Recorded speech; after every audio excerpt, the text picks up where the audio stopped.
All right, so for your next paper, let's talk about the guidelines here just a little bit so you're not confused.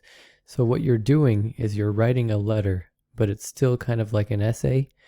You're writing a letter to the person whose article you read. So you're going to kind of envision that this person wants feedback from you.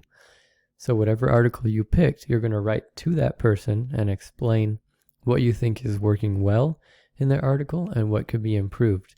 And as you do this, you're going to focus on how well they appeal to logic, how credible they seem, and how well they appeal to emotion. And we'll talk more about those different aspects. But for right now, just understand that it's a letter, but it's also kind of an essay.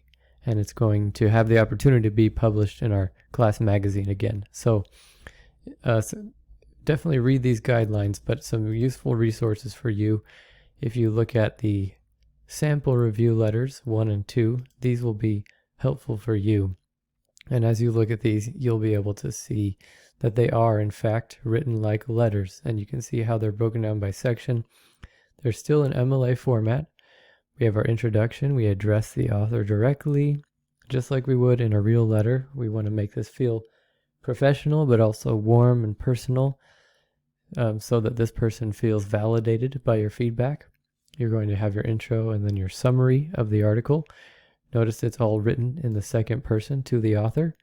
And then you'll have a logos or logic, ethos, credibility, and pathos, emotional appeals. Those will be your sections. In each section, you're going to choose 3 examples of logical appeal, 3 of credibility, 3 of emotional appeal, and explain how those work together to help create a strong argument, or how they don't quite create a strong argument. So that's the general gist of the assignment. Again, spend some time reading these guidelines. Make sure you read the rubric, but we will cover this one section at a time. So don't feel like you have to do the whole thing all in one night.